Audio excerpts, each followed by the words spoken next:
যখন নাকি আমরা ছাত্র দলের আন্দোলনে একসাথে ছাত্র দল করি, অনেকেই আছে যারা নাকি আমাকে সর্বোচ্চ দিয়ে ভূমিকা পালন করেছে। আমি যখন সোনারগাঁ ডিগ্রি কলেজের কমিটি করতে যাই, আমার ছোট ভাই ফয়সাল সম্বন্ধিত থেকে সকলভাবে আমাকে সহযোগিতা করেছে কিভাবে সোনারগাঁ ডিগ্রি কলেজের কমিটি নিয়ে আমরা ছাত্র দলের কাজ করতে পারি। আমি প্রত্যেকটা ব্যক্তিকে এখানে নাম নিয়ে, কারো নাম বাদ দিয়ে, কারো নাম বলে কাউকে অসম্মান করে ছোট করতে চাই না, কারণ এখানে যারা উপস্থিত হয়েছেন সবাই পরীক্ষিত নেতা। আসলে আমার ছোট ভাই মাহফুজ বলেছে যে আন্দোলনে আমরা কি ভূমিকা পালন করেছি, আন্দোলনে আমার ভাইয়েরা কি ভূমিকা পালন করেছে তা আমার থেকে ভালো কেউ জানে না।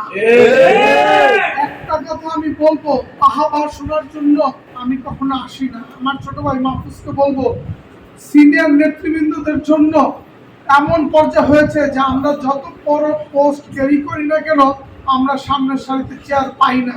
এটা হচ্ছে কি আমাদের বরত্বান, আমাদের মহত্ব, যে আমরা সিনিয়রকে মর্যাদা দিয়ে পিছনে যে দাঁড়িয়ে থাকি। যদিও যুবদলের সর্বোচ্চ পোস্ট ক্যারি করি না কেন, আমরা শিখেছি আজহারুল ইসলাম মান্নান সাহেবের কাছ থেকে যে মানুষকে সম্মান দিতে হয় কিভাবে, মানুষকে শ্রদ্ধা দিতে হয় কিভাবে।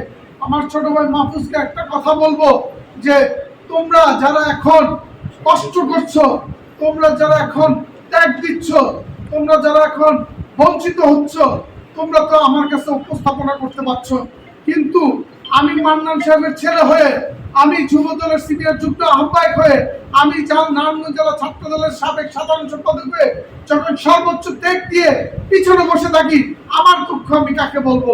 আমি কাউকে উপস্থাপনা করতে পারি না। আমাদের সর্বোচ্চ পাওয়া একটি, সেটা হচ্ছে আজহারুল ইসলাম মান্নান সাহেবকে সামনের দিকে এগিয়ে নিয়ে যাওয়া। আমাদের সম্মান একটি, সেটা হচ্ছে আজহারুল ইসলাম মান্নান সাহেবের হাতকে শক্তিশালী করা। একটি কথা বলবো, যারা নাকি এখন সামনের সারিতে বসে আছে, আমাদের সবার মনে রাখতে হবে এরা সবাই আজহারুল ইসলাম মান্নান সাহেবের সৈনিক। এরা সবাই আজহারুল ইসলাম মান্নান সাহেবকে শক্তিশালী করে বলে আজহারুল ইসলাম মান্নান সাহেব সোনারগাঁ থানা বিএনপির সভাপতি। আর সোনারগাঁ থানা বিএনপির সভাপতি আজহারুল ইসলাম মান্নান সাহেব আছে বলেই আমরা প্রত্যেকটি শিশু, সন্তান, বাচ্চা, যুবদল, ছাত্রদল, স্বেচ্ছাসেবক দল এখনো জাগ্রত আছে। তো আমরা কখনো যাতে ভুলে না যাই, নিজের সর্বোচ্চ ত্যাগ দিয়ে হলো আমাদের একটি কথা মাথায় রাখতে হবে, আজহারুল ইসলাম মান্নান সাহেবকে আমাদের এগিয়ে নিয়ে যেতে হবে এবং ওনার হাতকে সর্বোচ্চ ভূমিকা দিয়ে, আমাদের সর্বোচ্চ ত্যাগ দিয়ে শক্তিশালী করতে হবে। আরেকটি কথা বলে